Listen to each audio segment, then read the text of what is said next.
avec une nouvelle vidéo et devinez quoi? Nous allons parler aujourd'hui de la Saint-Valentin. Alors pourquoi? Parce que à l'heure où vous voyez cette vidéo, c'est certainement la Saint-Valentin. Alors j'ai choisi de vous proposer un tag. Pourquoi? Parce qu'en fait j'ai trouvé un super tag qui avait donc un rapport avec la Saint-Valentin, la période et aussi ce que je fais ici sur ma chaîne, donc les ouvrages. Donc ce tag que j'ai trouvé s'appelle la Saint-Valentin littéraire parfaite. Donc on va choisir des personnages, des lieux à travers des questions, mais qui viennent de l'imaginaire, de tout ce qui est fictif, de romans, d'ouvrages, etc. Donc on ne va pas plus tarder. Il y a normalement 6 questions, moi je vais en rajouter 2, juste pour pouvoir en fait avoir votre avis sur la question. Alors, moi mes 2 questions sont, est-ce que vous fêtez la Saint-Valentin? Voilà. Pour vous, qu'est-ce que la Saint-Valentin? Voilà. Mes 2 questions qui sont à part, vous pouvez y répondre donc en barre d'infos sur les réseaux, etc. Pas en barre d'infos, non. En barre de commentaires plutôt sur les réseaux, etc. Alors, on va pas tarder davantage et on va plonger au sein des questions. Première question, pour tout rendez-vous de Saint-Valentin, il faut se faire beau belle. Et pour ça, vous allez avoir besoin d'une amie ou d'un ami avec un goût vestimentaire sûr. Alors moi, qui je choisis pour le goût vestimentaire sûr, c'est en fait la maman de Elsie. La dernière fois, je crois que j'ai dit Elsie, parce que je trouve que Elsie c'est très joli, mais bon, ça n'a rien à voir. Elsie dans Un goût de cannelle et d'espoir, de Sarah McCoy, pardon. Donc en fait, les sœurs, la mère, donc Elsie, sa sœur et sa mère, aiment beaucoup tout ce qui est se faire des vêtements. C'est-à-dire qu'elles vont se confectionner des vêtements sur mesure. Donc pour moi, j'aurais aimé que quelqu'un me confectionne donc un vêtement pour partir à mon rendez-vous amoureux galant. Ou encore pour un événement qui me tient à cœur. Voilà.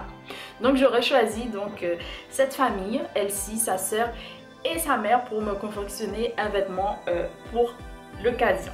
On continue, deuxième question. La deuxième question, même si votre ami a un goût vestimentaire indéniable, malheureusement parfois il s'avère que les choix qu'il ou qu'elle fait ne vous vont pas. Et pour cela, vous allez avoir besoin d'un ou d'une amie avec un franc-parler indiscutable et qui vous dira, bien sûr, si oui ou non la tenue que vous avez choisie pour ce soir de la Saint-Valentin vous va à merveille ou vous fait ressembler à un sac à patates.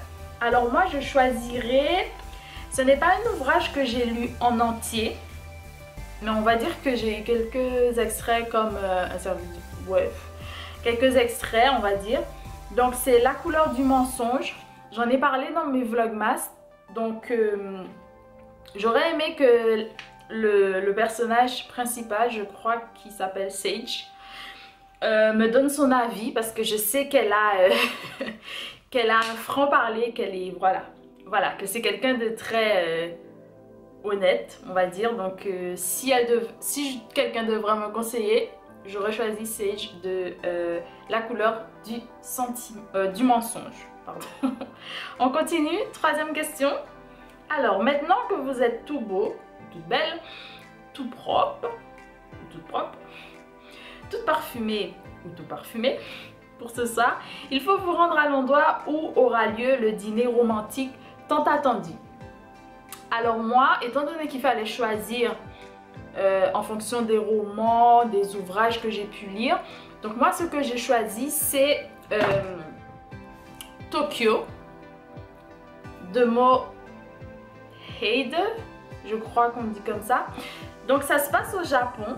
Et l'univers est tellement pour moi idyllique avec les futons où on peut dormir dessus. C'est un style de lit reposant pour moi, le relaxant que j'adore vraiment. Les petits jardins à la japonaise, etc. Je trouve que c'est un univers merveilleux où on a aussi ce mélange de tradition et de modernité quelquefois. Donc ça me plaît énormément parce que il y a du bambou, des choses avec du bois.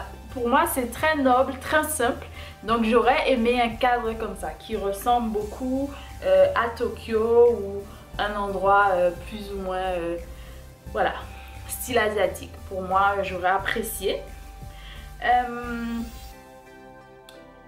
Qui dit dîner romantique, dit cuisine exceptionnelle. Vous devez donc choisir un cuisinier ou une cuisinière avec un talent hors norme. Alors moi, j'en choisirais deux. Pourquoi? Parce que je pense que les deux sont essentiels. Alors, je choisis la maman, toi, dans l'ouvrage de Mackenzie Orsel, L'ombre animale, parce qu'en général, normalement, les mamas haïtiennes sont super bonnes en cuisine.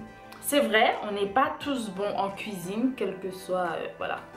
Mais en général, les mamas haïtiennes sont géniales. Donc j'aurais aimé qu'une maman haïtienne nous prépare, on va dire, tout ce qui est entrée, plat, tout ça là.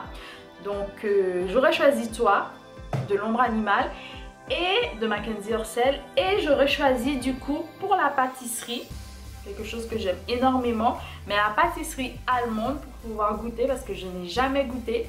Donc toujours Elsie et sa famille, et surtout Elsie dans sa propre boulangerie, pâtisserie qu'elle aura par la suite aux États-Unis, dans Un goût de cannelle et d'espoir de Sarah McCoy.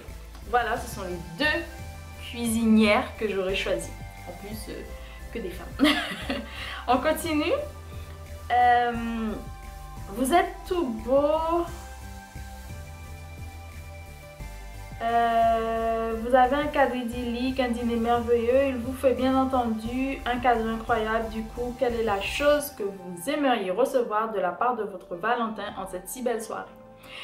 Alors, ce que j'aimerais recevoir de mon Valentin en temps normal, ce serait que cette personne se livre à moi, me fasse confiance complètement et qu'on soit tous les deux transparents, bien ensemble, etc. Et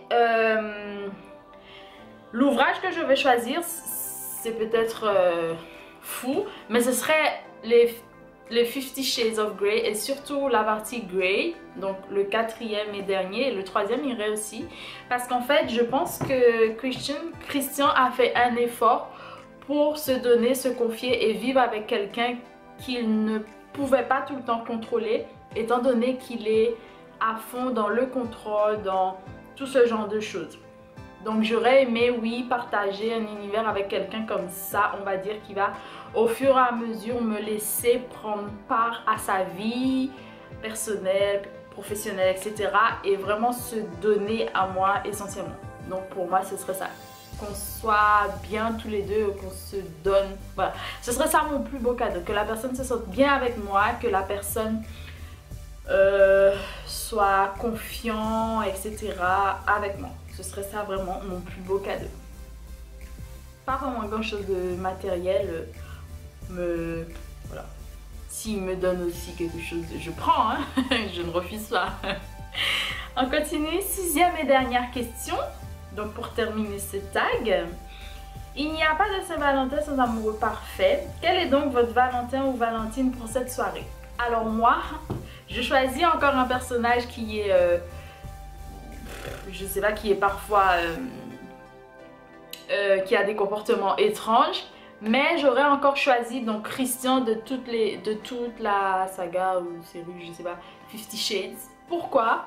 Parce que je pense que c'est quelqu'un, même si je suis peut-être influencée aussi par le cinéma et la personne qui, l'acteur qui représente Christian, je pense que c'est quelqu'un qui est,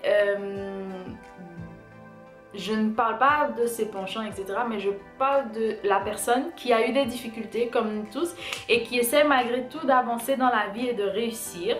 Et professionnellement, il réussit et il lui reste donc à conquérir tout ce qui est sphère personnelle, ce qui va plus ou moins arriver à faire avec beaucoup de difficultés. Et je pense que la vie de personne est toute tracée, toute droite, parce qu'il y a des peaks and downs, des hauts et des bas, et du coup je pense que j'aurais choisi Christian comme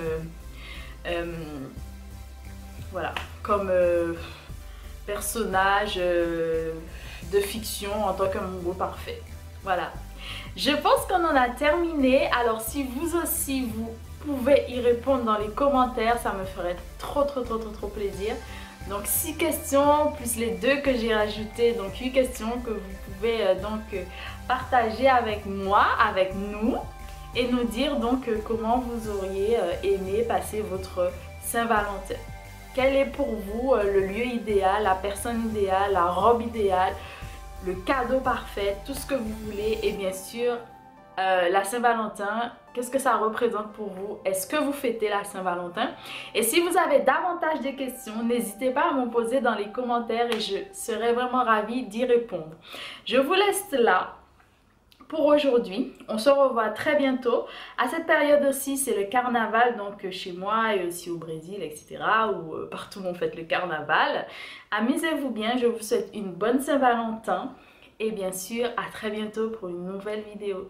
Bye bye!